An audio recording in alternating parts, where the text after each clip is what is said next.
long before modern maps were drawn, before borders had names, there was a place whispered about only in forgotten journals and half-burned books. They called it Ashara, a city said to rise from the desert like a mirage, built of stone that never cracked, powered by a knowledge that vanished with time. Some believed Ashara was a myth, others believed it was cursed. It just doesn't make any sense. Then this whole theory is useless. The path is wrong. I told you we shouldn't have come this way. Keep your voices down. But one truth remained constant through the centuries. No one who searched for Ashara ever returned. Until now.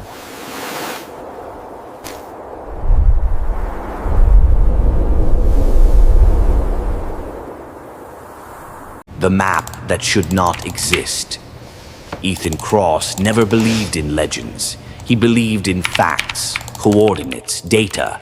A former expedition cartographer, Ethan now lived quietly, mapping satellite terrain for clients who never asked questions. Until the envelope arrived. No stamp, no return address. Just his name, written in ink that had begun to fade. Inside was a map, not a modern one, not ancient either. It was something in between. Hand-drawn coastlines, mountains that didn't exist on any database. And at the center, a symbol Ethan recognized instantly. Ashara. His hands trembled as he unfolded the final corner. There was a note. You once promised you would finish what your father started. Ethan hadn't heard that name in years. His father, lost on an expedition 20 years ago, declared dead. His body never found. And suddenly, the legend was no longer a legend. You don't chase lost cities alone. Ethan knew that. Within days, he assembled a team. Not heroes, but survivors. Lena Voss, a linguist who spoke dead languages like they were still alive. Marcus Hale, ex-military tracker who trusted instincts more than GPS. Aisha Noor, desert survivalist who knew how sand could kill faster than bullets. They met in a dusty hangar on the edge of civilization. When Ethan showed them the map, silence filled the room. Aisha broke it first. People don't disappear looking for nothing, she said. They disappear looking for something that doesn't want to be found. Despite that, they agreed, because some questions haunt you forever, until you answer them. The desert welcomed them with silence. No wind, no birds, just endless dunes stretching like frozen waves. For days they traveled, by vehicle where they could, by foot where they couldn't. The map didn't behave like normal maps. Landmarks shifted, distances lied. At night, Marcus noticed something unsettling. Their footprints vanished faster than they should have, as if the desert was erasing them. On the fifth night, Lena discovered something carved into a stone half buried in sand. Symbols. Old. Older than any known civilization. She translated aloud, her voice barely steady. Those who enter must surrender time.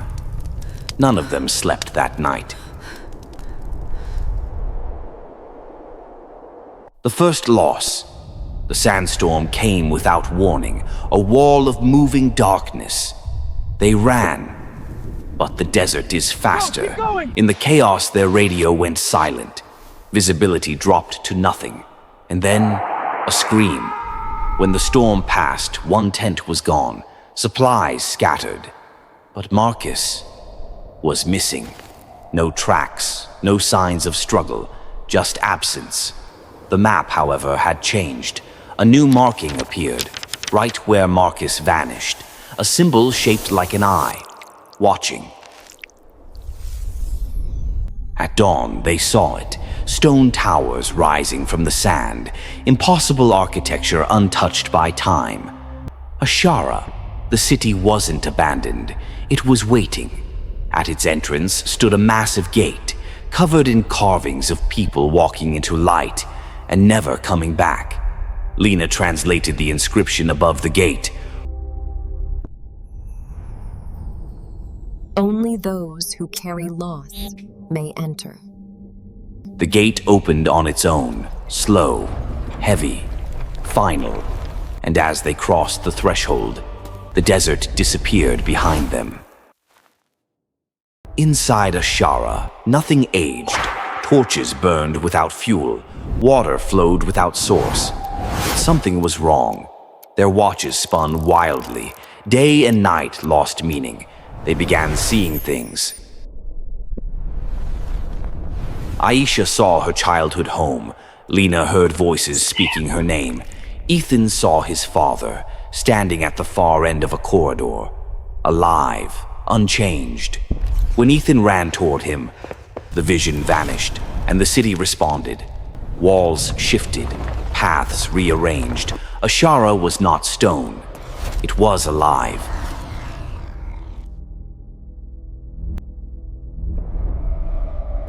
Deep beneath the city, they found the chamber. At its center, a massive crystalline structure, pulsing like a heartbeat. Lena understood. Ashara was not a city. It was a machine, built to preserve knowledge by trapping those who entered. Their memories, their time, their lives. Ethan finally found the truth about his father. He had reached Ashara and chose to stay, to keep the machine alive. Awaken and bear witness to the power. A voice echoed through the chamber. One must replace another. Someone had to remain forever.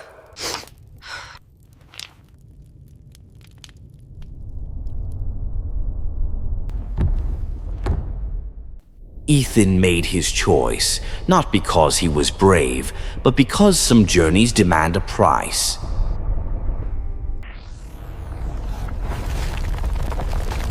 As the city began to collapse, Aisha and Lena ran for the gate. Ethan stayed behind. He placed the map into the core. The machine glowed brighter than ever. Ashara accepted him. The gate sealed, and the desert returned to silence. Weeks later, Aisha and Lena stood before the world's scholars. No one believed them. No one ever would. But somewhere deep beneath the sand, Ashara still stands, waiting. And every so often, a map appears, looking for the next soul willing to finish the journey.